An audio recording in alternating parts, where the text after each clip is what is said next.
Our topic today, as you all know, is it's all interconnected, sensory processing and social and emotional development for infants and toddlers. And this is part one of our two-part series on this topic. Today, we're really going to get into the meat, the nuts and bolts of sensory processing and social emotional development and how those two are connected. And then in our part two, we'll learn more about strategies and ways to support development across both areas. All right, let me introduce you to our presenters. We have Yvonnie Hutchinson and Sarah Kim with us. They are both OTs from the Infant Toddler Connection of Fairfax and Falls Church. Yvonnie has been in the field and working as an occupational therapist for about 20 years in the area of pediatrics. She is certified as an early intervention provider and has advanced training in sensory integration. Yvonnie currently works in early intervention with the ITC at Fairfax Falls Church and has provided occupational therapy in private practice, as well as schools and early childhood settings. She's also a wife and the mother of 3 elementary age children who have passed on some germs to her, but she is here with us, pulling through anyway. So thank you, Yvonnie, for that.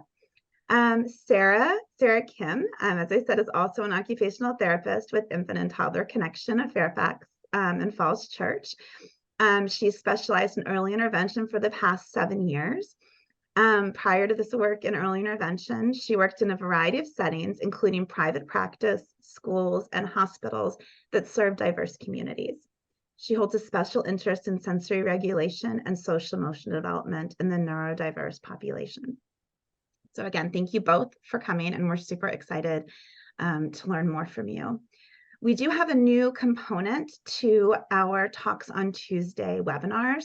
One of our hopes is that early interventionists and practitioners working with birth to 3 really start feeling ownership and seeing themselves in the Division for Early Childhood's recommended practices, really knowing that birth to 3 component is just as important as the preschool and older component when it comes to the recommended practices. So we will be aligning our future Talks on Tuesdays with appropriate Division for Early Childhood recommended practices. So for today, we have 3 that we're talking about. Under the family strand, practitioners provide the family with up-to-date, comprehensive, unbiased information in a way that the family can understand and make informed choices and decisions. We also have another family strand. Practitioners are responsive to the family's concerns, priorities, and changes in life circumstances. And then under instruction, practitioners with the family identify each child's strengths, preferences, and interests to engage the child in active learning. So I think that you'll see how this presentation really speaks to those 3, and you'll get some deeper knowledge across those 3 recommended practices as you listen along. All right, so I am turning this conversation and webinar over to Yvonnie and Sarah. Thank you, Lorelei. We really appreciate that introduction. Let's start off by opening the chat and experience in real time how different or how similar our brains connect to the word sensory. So if you'll take a minute, all of you who are out there, if you wouldn't mind putting in chat a term that comes to mind when you think of the word sensory.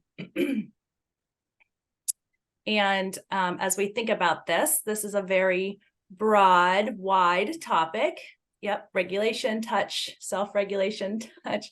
I love this. I love how fast it comes in. I cannot read that fast, but I will summarize here in a minute.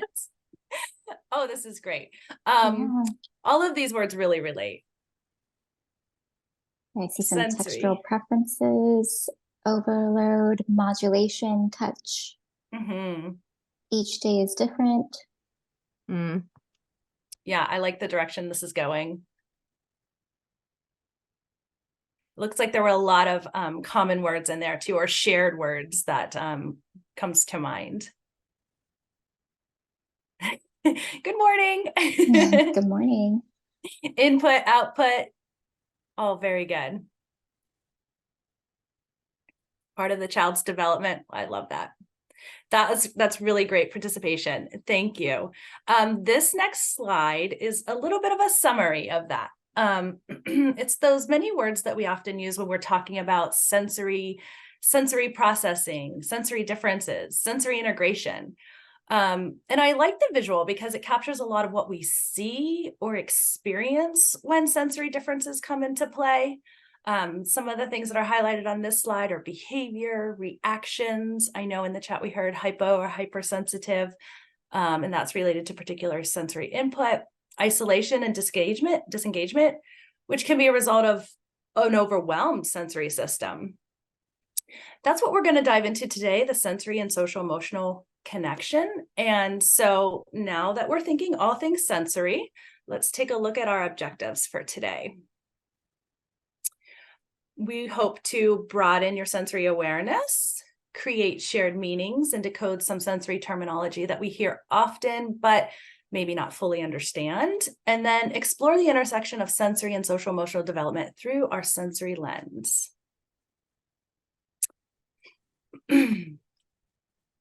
All right, so starting at birth, babies learn about their world through their 8 senses. Newborns bond through touch by being held by their parent, which activates their proprioceptive system by learning where their body is in space. When being carried by a caregiver, they are developing their vestibular sense, which is associated with balance and spatial orientation. Babies will cry to alert their parents when they're hungry or tired due to their interoceptive sense, which is what alerts us to understand what's happening internally. Babies activate their taste receptors through being nursed or fed. Infants start to recognize their parents' scent through their sense of smell, and they become familiar with their voices through their auditory sense. Lastly, we all know that babies love to look at their parents' faces, although their vision is still developing at birth. Next slide.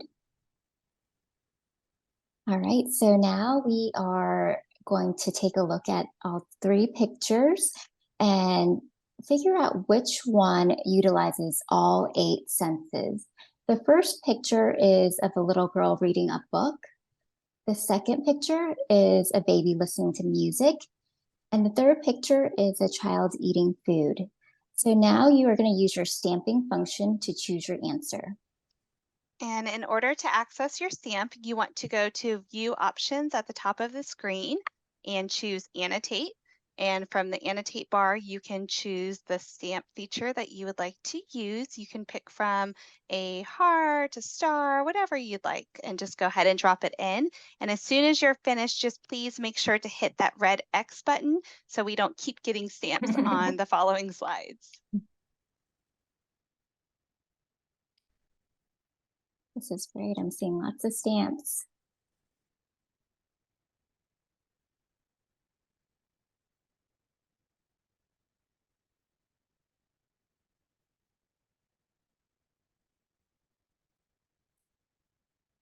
All right. If you chose eating food by mouth, you are actually correct. Eating by mouth is one of the most complex sensory processing tasks we learn to master in early childhood that involves all 8 senses. Right, and then we're going to move to the next slide. With sensory integration and processing, it's an unconscious process where sensory stimuli is detected, which in turn our brains interpret and organize the information into an adaptive response. We know that everyone is born with a unique sensory processing system that shapes our personalities, learning styles, participation in daily routines, and how we navigate through our environment. Next slide. So we could say that sensory integration looks like infants and children enjoying play and interactions. Play is the primary occupation of children. It's the context in which children learn and development. It can be seen within a relationship of a caregiver, a peer-to-peer, or independent of others. The American Academy of Pediatrics highlights the benefit of play, which includes building the brain and the body, building relationships, and supporting developmental milestones and mental health. When you look at these pictures and you think of our 0 to 3 population in their natural environments, can you envision or maybe even further play out the scenes that you see on this slide? Do you see children who are well-regulated, having positive social emotional interactions? Or do you see something different in your mind? To be fair, these images look pretty ideal in their situation. So let's remember that play and playful interactions, they don't have to be with commercialized toys. They don't have to be structured or adult-led. It could be done inside, outside, or upside down, like the book says. The other thing I wanted to highlight here is that I hear parents, or I hear people tell me that parents don't play with their children. And if that's something you're worried about, I encourage playfulness in everyday routines. That's a great place to start building that child and parent connection. So the Academy of Pediatrics also emphasizes that play is not just having fun, but it includes taking risks, experimenting, testing boundaries. I see some sensory play here on this slide. I see some physical play with dad being thrown up in the air, climbing on some playground equipment. And I really connect to this part of the play definition because the children that I often see, and many of you may have seen, are really embracing this part of the definition, taking risks, experimenting, testing boundaries. Keeping the idea of play in mind and knowing that it often looks different depending on the situation and the people involved. What we're going to do is we're going to take a minute to reflect on our own personal experiences with play in our childhood years. So we're going to run a poll, and the first question is, how do you prefer to play, or how did you prefer to play as a child? You can select multiple answers. Here's the poll. You can think about any age that pops into your mind. So it doesn't have to be the 0 to 3, because frankly, I probably don't have very many memories at that time. My sister has lots of memories, so it's interesting how her ideas and reflections on play look different than mine, but I mostly remember the 5-year-old years. And I just want to remind everyone to X out of the annotate toolbar as well, and that'll prevent everything from popping up on the screen. So just hit that red X to X out of that annotate bar. Thanks. So what you're looking at here is, what was play like for you as a child? Who was part of your play experiences? Were you independent? Did you like group? Did you see yourself more as a leader? Did someone ask you to be more of a leader? Were you a follower? Did you prefer to be inside and playing, outside and playing? Were your friends, did you prefer older friends, younger friends, jungle gyms, board games, crafts?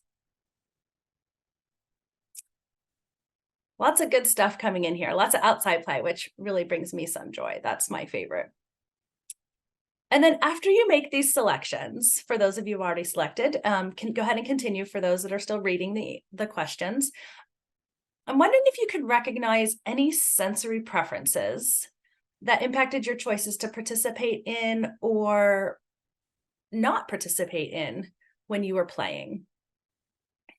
We're going to use some of these reflections later in the presentation, so go ahead and keep them in mind or jot them down. What memories have connections to physical actions, smells, relationships, certain environments? Were your memories of playful times positive? Negative? Okay, let's see. We are going to close the poll and let's look at the results. And it seems like we have lots of outside. Let me scroll down here. Lots of with friends. Okay, I didn't really play as a child. That's interesting. Nobody selected that one. And I hope that everyone was able to scroll down to see that. We recognize when we think about our childhood and our childhood experiences that these types of questions and sometimes these reflective opportunities might be easier for some and harder for others. So I really appreciate the opportunity to think back in your childhood and think of those times. The connections and reflections are an important part of our process today because hopefully we're going to use that to add to your takeaways. Okay, so let's move on to the next slide here. So when we're making connections to our past and how they relate to our current beliefs, interactions, and practices, that will help us bring this presentation to a full circle, because we're going to dive deeper into the broader picture of how to support children with sensory processing differences and their families. Throughout our presentation today, and in part 2, we're going to continue to look at the impact on a child's life trajectory when the right supports are provided. We're going to touch on the negative potential outcomes if a child is not given the chance to be understood based on their differences, which may include their diagnosis, their race, their gender, living situations, and considerations of childhood trauma. We're going to do one more poll, and we're going to build on those childhood reflections and think about interactions and preferences in how we are now as an adult. We're going to see if there's any connection between your childhood play experiences and your adult preferences. So, what do you prefer for optimal functioning as an adult? You can select more than one box in this slide as well. And to remind you, we said earlier that for children, sensory regulation looks like infants and children enjoying play interactions. I feel like it might be safe to say for adults, sensory regulation might look like adults being successful in their daily work tasks or daily activities. So what do you prefer for optimal functioning as an adult? That visual organization is a big piece. Look at all these sensory components that, if you can read through them, if you've already figured out your choices, you can see that they include the 8 sensory systems, all of which could be part of your day at home or work. So which ones do you prefer? Great. Looks like we're coming to an end here. And so I'm going to give you an opportunity also to do some chat about this, but let's look at these results and see. I'm scrolling down. The visual organization is big. Movement breaks, really big component too. Really high on there. Your environment. I think this is interesting since 2020, the differences in our in-person and home office space. I find pluses and minuses in both of those, and I'm not sure I've actually figured out exactly which one is the best for my optimal functioning. I think different ways I could say that works for me. Okay, so we're going to take all of the things that we reflected on and the things that we started to learn about ourselves as far as our interactions and how it feels when we are functioning as adults and what our sensory environment feels like.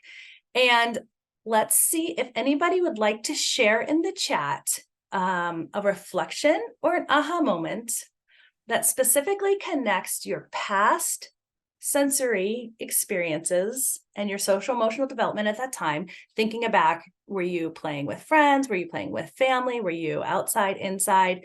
Were you preferred to be a leader or follow along, to your now experiences or preferences as an adult?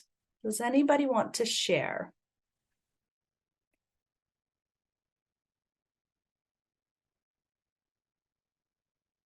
I think one of my experiences is that with the idea of going to an office or staying at home, is that I really love the social connection that comes along and being in the office if other people are there. Of course, sometimes it's like crickets, but I do feel really organized there. But when 2020 came, lots of my resources came home. So I'm not necessarily always as productive because sometimes I need to access those resources that are at my house. So it changes for me.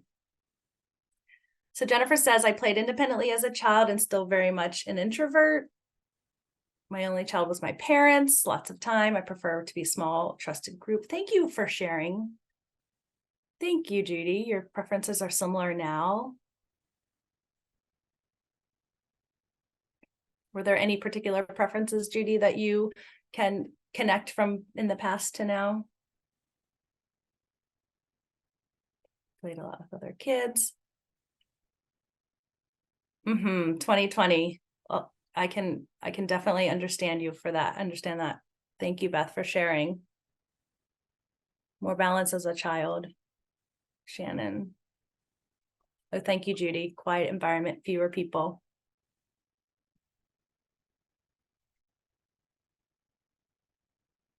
Scrolling down. I am new at this chat feature, and I honestly did not realize as a presenter how fast it goes through. So now I have lots of empathy moving forward to the next presentations that I participate in. I really appreciate all of these responses. Thank you all for sharing these moments. Hopefully your sensory lens helped you look at how your day-to-day interactions may have been shaped by your sensory preferences. So that poll was a quick snapshot of our sensory preferences and how, as an adult, they shape or impact our choices in our day-to-day situations. I want to just make that connection for us and understand and go a little slower, because I do talk a little fast, but I do want to go a little slower in this moment and remember that the better we understand our preferences or have insights into our needs for regulation, that perhaps better we can serve others because we know ourselves a little better and help communicate that to the caregivers that we're working with. So bringing this full circle, we want to connect our past experiences to present functioning. We're learning the importance of understanding that our uniqueness in sensory processing influences our interactions and, oops, I'm a little behind in slides, sorry about that. Our interactions and environmental preferences that then affects our participation and our functioning, and we call those our adaptive responses in all our daily activities. Making this sensory and social emotional connection is important for us to better understand the behaviors that children present along their developmental journey.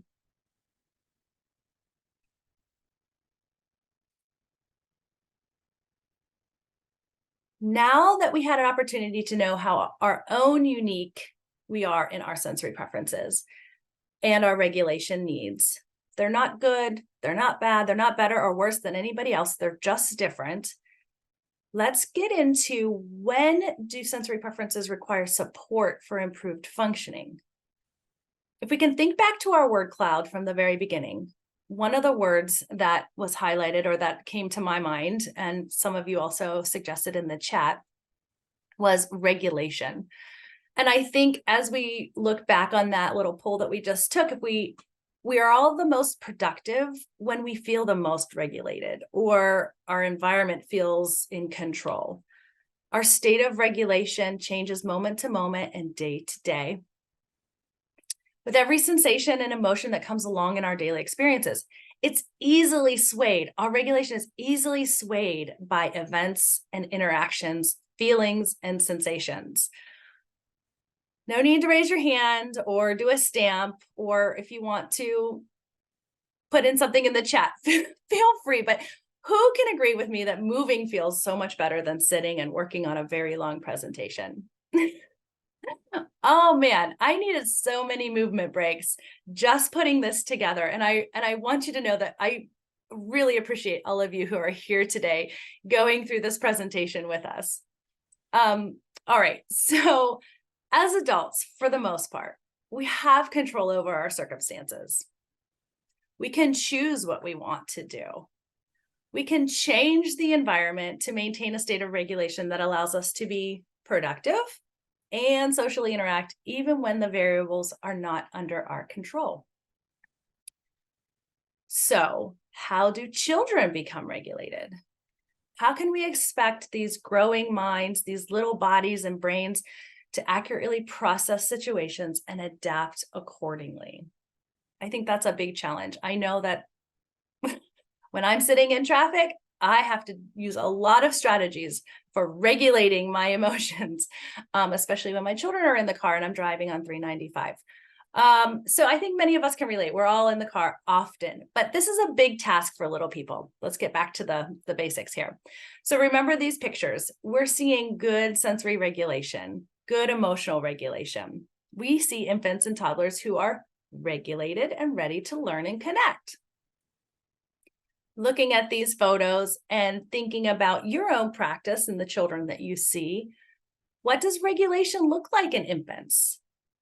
You don't have to answer that question. I'm going to share that information with you, but I want you to think in your mind's eye and think about the children that you see on a daily basis. Those infants are smiling, they're responding with vocalizations, they're gazing at a parent, they're tolerating brief periods of separation. They might be crying when experiencing distress, reaching for snuggles when they need comfort. When we think of toddlers who are regulated, they begin to show those ability to have cooperative skills, participate in back and forth games, songs, moving their bodies in limited spaces, maybe, keeping their hands relatively to themselves, but still they're learning about their bodies. They're making requests, they're using language, they're showing affection, imitating, they're helping getting dressed, they're experimenting with independence, and they're showing some frustration tolerance. Again, let me just add with these slides, looking at these images, I don't want to gloss over that many early child experiences are not picture perfect. And it's not just as it relates to sensory differences. I want to make sure that we're bringing awareness to different situations and be sensitive to the impact of adverse childhood experiences on all areas of development when we're supporting children and their families. If you haven't had the opportunity to learn about childhood trauma and toxic stress, I encourage you to just take that minute to really dive in. It was a missing piece for me that have helped me have a better understanding of some complex situations. It really was a missing piece that through different recordings and reading has really helped me see taken my interest in my knowledge to a different level. So what we're saying here is that children don't get to choose their environments. An example that might come to mind is childcare for our 0 to 3 population. Childcare is very broad. No judgments of any of these environments, but they're a place where children rely on adults to get their needs met. They could include center-based daycares, in-home daycares. They include TV as a babysitter. Children can be cared for by extended family members. Children are sometimes at home with teleworking parents. So in these situations, children have to give us clues to their regulation or their dysregulation through the behaviors that they demonstrate. They need a trusted adult to support them and interpret their behaviors and to help identify their needs. So here's where we're going. What is happening here? Why are these children not enjoying play or interactions or the environment they're in or the situations that they're engaged in? They look stressed. These pictures capture outward expressions of a dysregulated child. The cause is unknown, but I am sure the people that are listening to this talk today can probably guess. But these behaviors are clear. Tantrums, meltdowns, resistance, also shyness, avoidance, fear, and hesitancy. As infants grow into toddlers and toddlers into young children, it's disheartening because oftentimes adults feel annoyed by these behaviors that children show, these behaviors of dysregulation. They're often labeled naughty, uncooperative. Maybe they use big words such as aggressive, oppositional, defiant. But we know that behavior is communication. So how can we begin to support if we don't have an understanding of their sensory needs and differences? So what we want to do is we want to move into the idea of and the strategy of co-regulation. I'm sorry, I was changing the slide on my other computer, so let me change it on this one. It's a problem of having 2 screens. Co-regulation from all caregivers and important people in the child's life is a powerful starting point to understand and begin your journey in supporting these little people, especially children with unique sensory preferences and differences. It's a supportive practice to help build the ground for developing self-regulation skills. Before we can coach families on strategies to address sensory processing challenges, we have to emphasize the importance and connection of trust building and feeling safe so that they are confident to explore outwardly. 0 to 3 talks about co-regulation as attending to cues from children and responding consistently and sensitively with just the right amount of support, not overdoing it, not underdoing it. Speech therapist Linda Murphy describes co-regulation as a way of being with and doing together.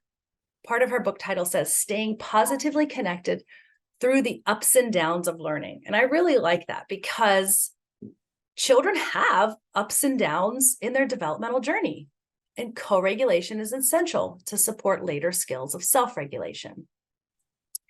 It's our job to educate and support parents and caregivers in their understanding of common social emotional responses that occur in developmental process and coach them in ways to stay positively connected and provide just the right amount of support through those developmental ups and downs.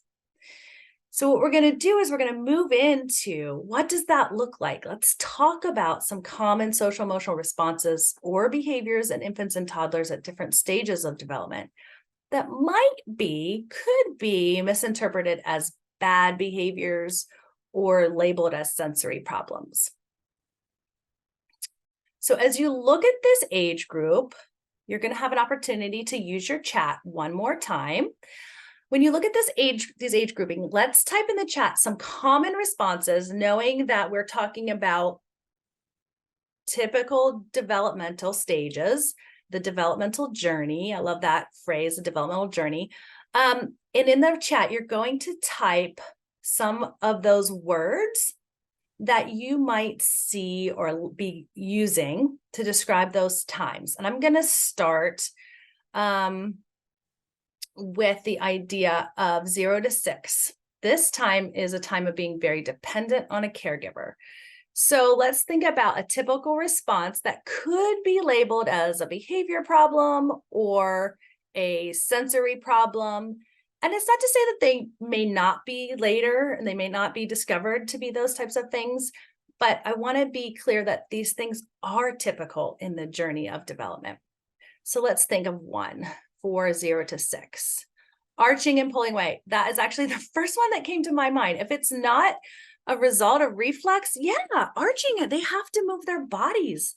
They have to let you know what they want to be, where they want to be, that they want to move, crying, mouthing things. Yes, I can see all of those things happening. Sleep challenges, fussy, wanting to be held all the time. Here are a few. I'm going to put that on the slide. Those sleep patterns that you all talked about, fisting, arching. Really good. You guys are on target. I appreciate this. I wanted to make sure that this line was clear. Unfriendly. Oh, yeah. Yes, and we're going to use this terminology later. So I want you to continue to keep this in your mind, because this is that reshaping, reframing, and thinking about what do we expect out of these little people. Let's move on to 6 to 12 months, developing language and motor skills. Go ahead and type in the chat for that. This is that time. They're really starting to move. They want to start having more say. Some of the things that might be coming up, screaming, squealing, crying, throwing. Yes, babies throw. They have to figure out how to use their hands, how to use their arms. One of the things I'd like to highlight, touching new textures for the first time. That is one of the things I often talk to families about, is like, let's see what that feels like. I don't know if I would want to touch a porcupine for the first time. It looks kind of scary. So let's work through that. Thank you. Really good answers to all of those. The next one is 12 to 24 months. Independence, more competent in their communication, more ability to move their bodies. And I put it on the screen some of the things that might see as a typical response in their developmental journey. Running, limited attention. Yep, that is typical. Snatching, hitting. Yep, those are those childcare calls. No, right. We don't want these to be happening, but they happen. Biting transitions are difficult. And now moving on to 24 to 36. I love this group. You all are very intuitive about what is coming under these typical responses in developmental journey. Thank you for sharing all of those things.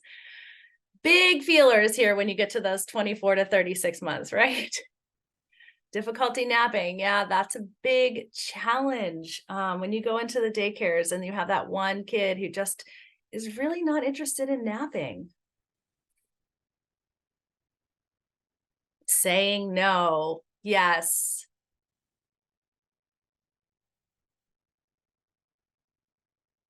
This is a no time for not only the children that we're working with and for families, but also parents, right? No comes out a lot. What we're highlighting here is that these are common outward expressives of how children respond to the different processes of development. Having support and connectedness to an adult through these stages will help children build their resilience to bounce back and recover so that learning can continue and eventually result in positive outcomes in social emotional development. I can't express more how these early experiences will help shape children respond to their situations and their environments in the future. So before we move on, I want to add one more thing that goes along with adults recognizing different behaviors in children. And this is what I was referring to before when we talked about those big terms.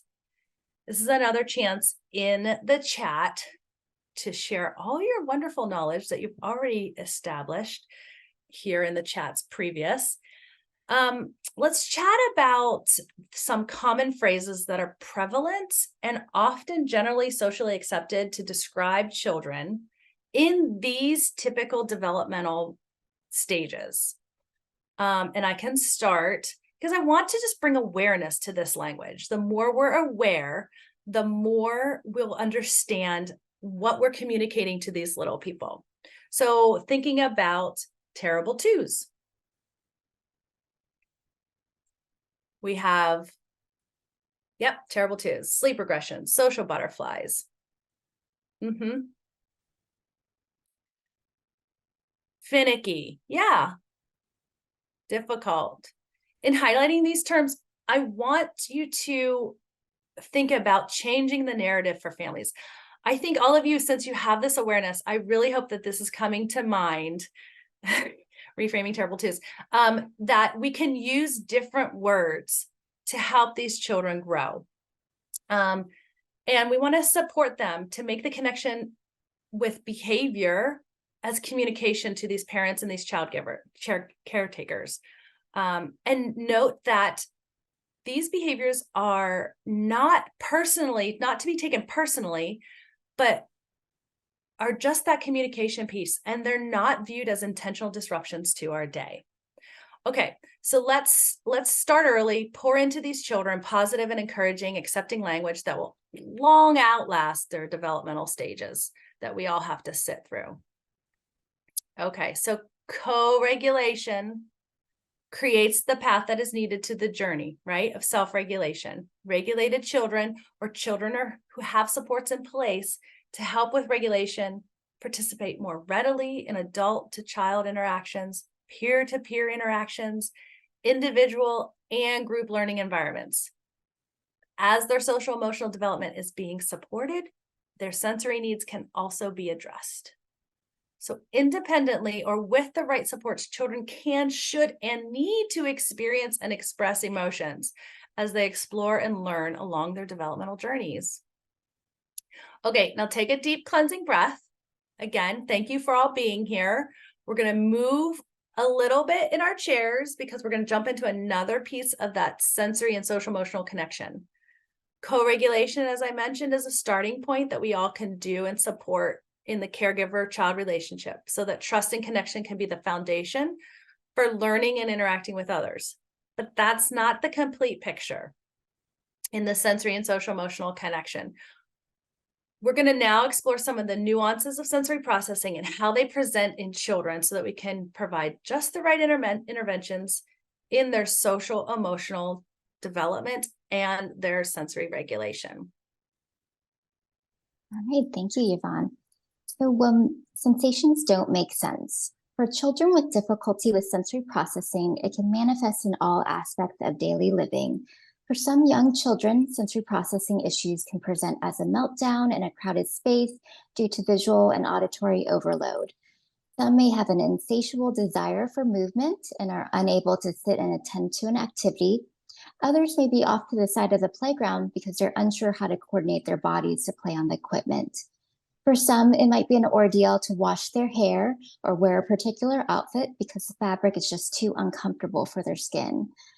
These are a few examples of sensory processing differences and how it can impact a young child's day-to-day interactions with their world. Next slide.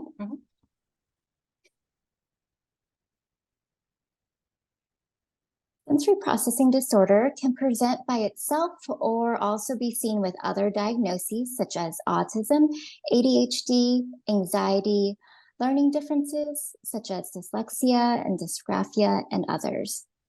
With that knowledge, these differences fall under the neurodiversity paradigm, which encourages everyone to accept these individual differences in brain function as uniquely human rather than stigmatizing. Next slide, please. So when it's more than just differences with sensory processing, Dr. Lucy Jane Miller describes sensory processing disorder in 3 subcategories: sensory-based motor disorder, sensory discrimination disorder, and sensory modulation disorder. SPD is not yet a standalone diagnosis in the DSM-5. However, sensory differences are mentioned under the autism diagnostic criteria. Currently, OTs are still generating evidence to support an official diagnosis in the DSM, but until it becomes a formalized diagnosis, professionals who specialize in sensory processing may only identify or recognize SPD in children and adults. Next slide, please. Now we're going to move on to sensory-based motor disorder. Children with dyspraxia are shown to have deficits with their motor planning. They have difficulty with ideation, which is the ability to generate ideas of what they want to do, then sequence the motor steps, and lastly, execute the motor actions. In early intervention, many of these children are slower with processing with motor milestones, despite no other known diagnosis, or they may present with atypical movement patterns, such as those bottom scooters versus them crawling on all fours. Often these little ones have a harder time with ideation to advance their play skills. We all know those little kiddos that just are typically banging, shaking, and throwing their toys through sensory exploration, but they have a hard time progressing with their play skills development. Dyspraxia can also impact oral motor skills and speech development. Next, we're going to look at postural disorder. So children with postural disorder typically present with poor head, neck, and trunk control. Children easily fatigue due to inefficient or uncoordinated movements. They may also not respond to gravity the way that most people do. Some children may perceive that gravity is weighing them down and they easily fatigue, or they may perceive gravity, or they may not perceive gravity much at all, and their body may feel lost in space. Next slide. Now we're going to take a closer look at social emotional impacts on sensory motor. So when sensations make sense to a child, they will feel secure and competent in their own bodies. However, when a child is unable to figure out how to move their body in space, their desire to participate in novel activities may be effortful and not as pleasurable, resulting in a negative association. They often become observers rather than active participants. As a child gets older, they might have difficulty with PE or playing organized sports. Parents may also experience stress and concern that their child is missing out on all the different physical experiences that other peers are actively participating in. Next slide, please. All right, so now we're going to do another quick poll. Now you will choose your own sensory motor adventure. From the list, which motor activity would you find most enjoyable? Please select your answer using the poll option.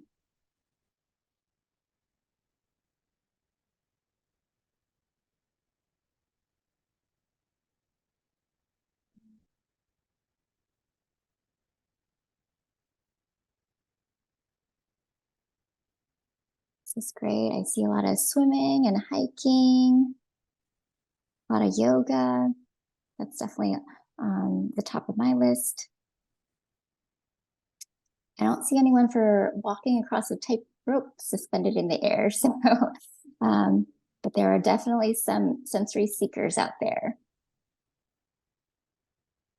All right. So as you can see, as humans, we tend to gravitate towards what our sensory system needs and is within our just right challenge. As you can notice, our passions and hobbies can speak volumes about our sensory system.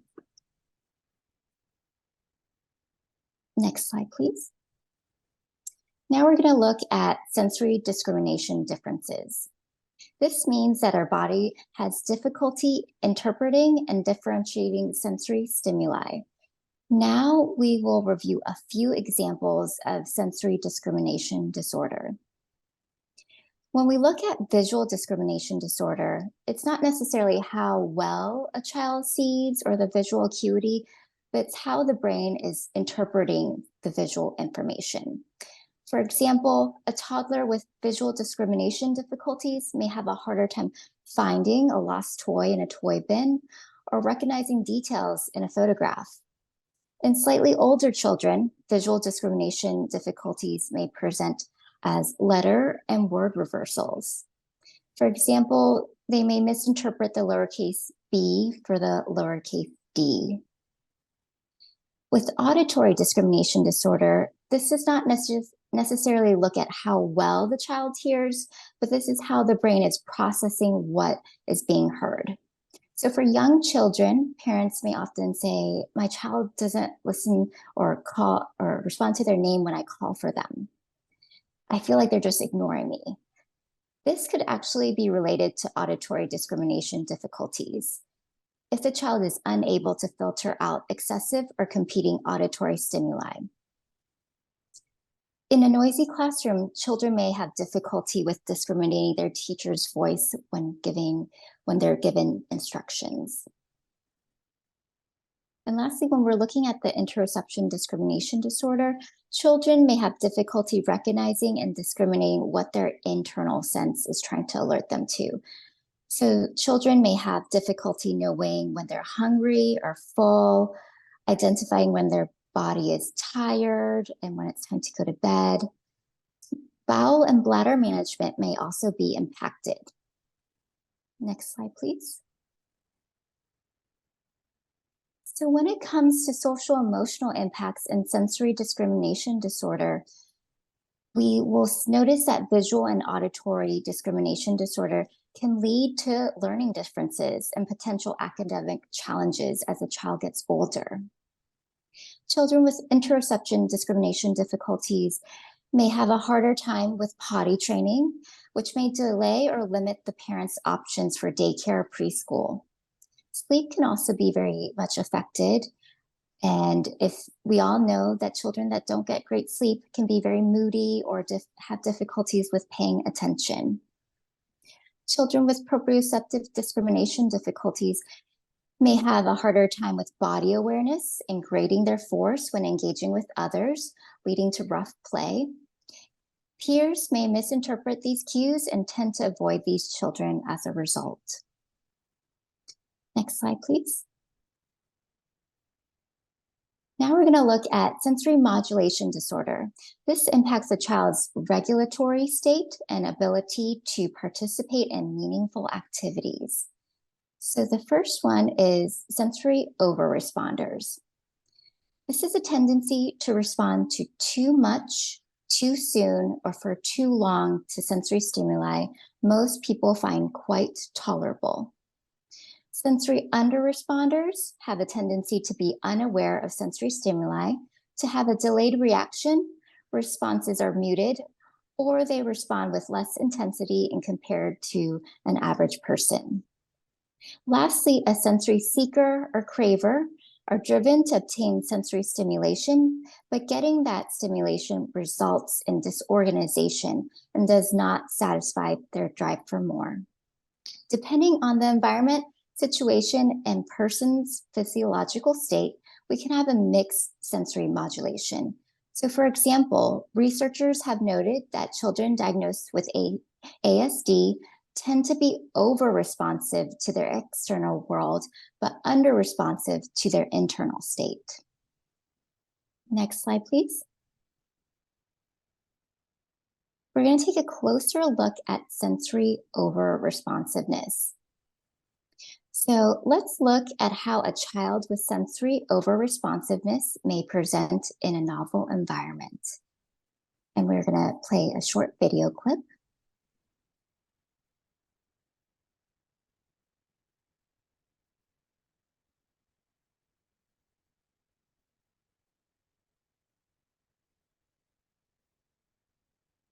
That's nice. Can you brush your arm?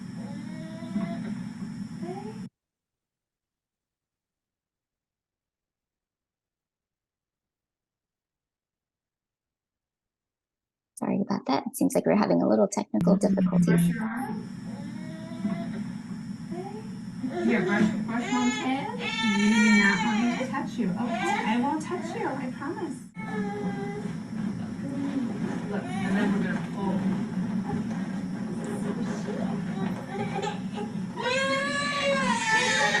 Look at John, come get him. Come get Winnie. Come get Winnie. Let's go. Yay! I can see.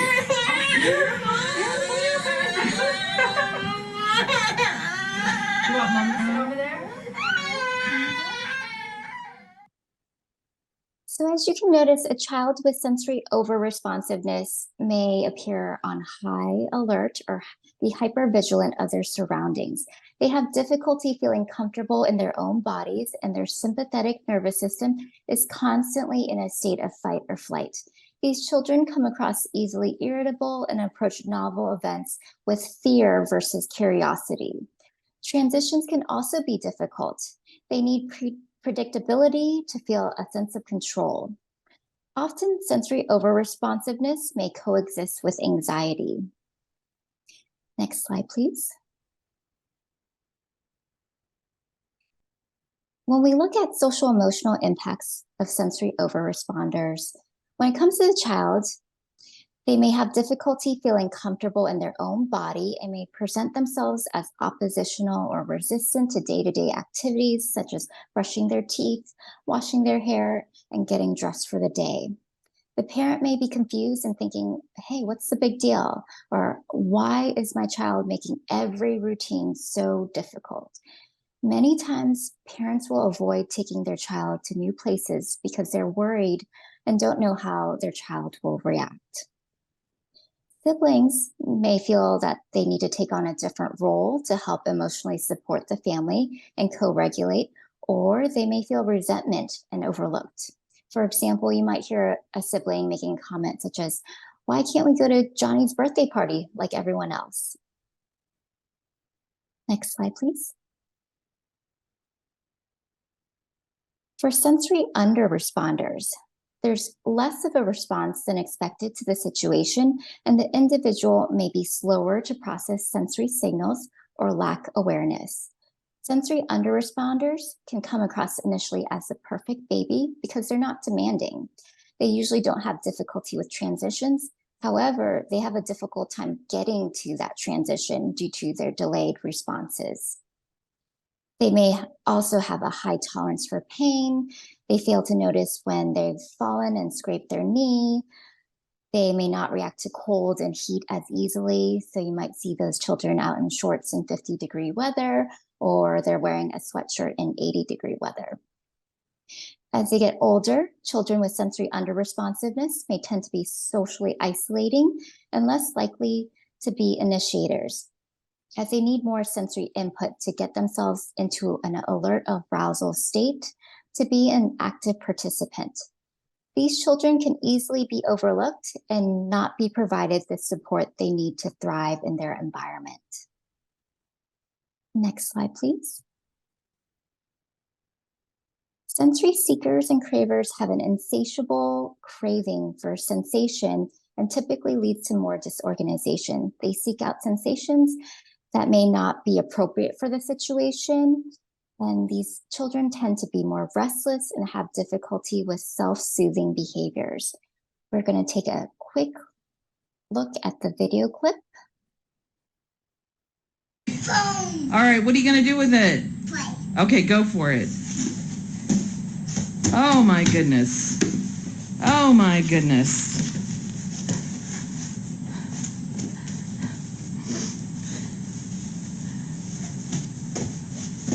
Oh my goodness. Are you washing our mat? So as you can see, this child has absolutely no difficulty getting messy and is definitely enjoying all that sensory stimulation that he is receiving. So typically meltdowns and tantrums can be common if the child is not feeling as though their sensory cravings are being met. Next slide.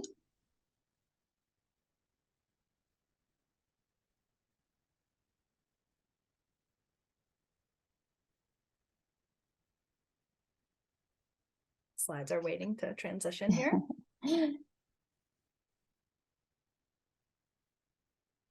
Lorelai, if you want to transition it on your side, that would be great.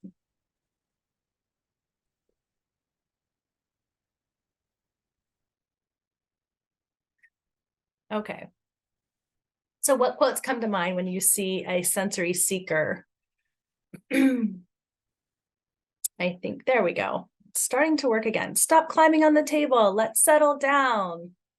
Don't touch that. Sensory seekers are often called out. They're the kids that are often sent to the different place to get removed, to not participate. They're often feeling something's wrong with me. No one likes me. I don't get to be in the group. I have to sit away from my friends. But as providers, we can educate and provide support to families and caregivers that these outward behaviors are caused by internal sensory processing dysfunction and help turn the narrative around. So Sarah gave us so much great information on understanding these sensory systems and the processes that are happening. Looking at these word bubbles, we want to change that narrative. So we're going to move quickly. You can add in the chat some of those phrases that you can take these narratives and turn them around. Use affirming language that describes what the child might be communicating. So anybody want to add a little chat? I can start. I'm going to say something like, I see you need to move. Let's find a safe place. Or we've been sitting for a long time. Your body needs a break. Anybody else have any thoughts that they want to share on that? Because those are some ways that we can turn the narrative and help understand. His body needs to go outside. Look with your eyes instead of your hands. You love to jump. Thank you all for being part of this, changing the narrative, because that's really something we want to continue to emphasize when we look at children who have sensory processing differences. So possible signs, we're going to give you this quick slide. I think we're almost ending on time. So everyone look up. We did our best. We wanted you to have this great takeaway. We did such a great deep dive into sensory processing, but here's our quick reference list if you want to take a look at some of these things that might be possible early signs of sensory processing disorder or challenges. And if you see some of these, it might be helpful to put on your sensory lens. Addressing these things early intervention can help shape social emotional development by empowering these children and their families and their caregivers. You can empower them to get help. You can empower them to address them in ways that are supportive to the child and to their environments. And finally, what we're going to do here on this next slide is we're not giving you strategies or offering answers. We included the slide to support your conversations with families who look to you for answers, even if sensory is still very confusing for you. We've put this slide up here to to help support you in that connection and compassion with families. It's going to be a place that you can use as a starting point for families who trust you enough to ask those hard questions, especially if those families are feeling discouraged, rejected, worried, or alone in their parenting journey. It's such a privilege to be invited into a family's home and support them when they may have thought it was just parenting. It's just me. I created this. I'm doing this. What am I doing wrong? Why is my child acting this way? Like Sarah said before, there's such negativity that comes along with it, but truly embracing that child and understanding those differences is going to make a big difference in these lives of parents and caregivers. So parenting and caregiving of children who are developing differently, those strategies, they may need to be different. It's through those positive relationships with parents and caregivers that give a foundation of connection.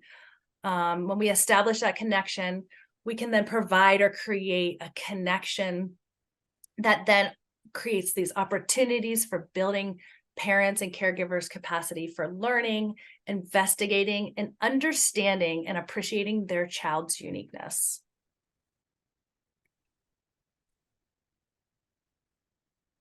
All right, so for part 2, we will be focusing on widening our sensory lens to include the whole child and their diverse family circumstances, including those from historically marginalized communities, using strength-based interventions and social considerations to positively influence future outcomes of children who experience daily challenges unique to their sensory profile. So stay tuned for us on December 5th.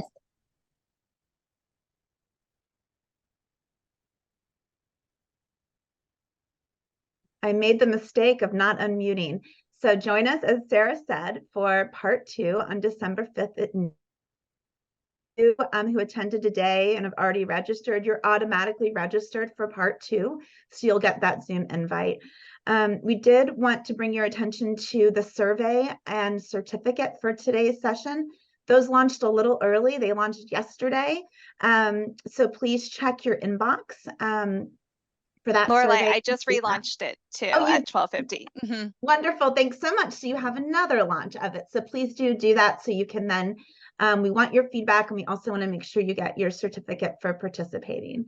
All right, you all, thank you so much for joining. Apologies for running a little over, but I think it was definitely worth it. So thank you so much, Yvonnie and Sarah. Thank Yvonne and you. Sarah, this is wonderful. Thank you very much.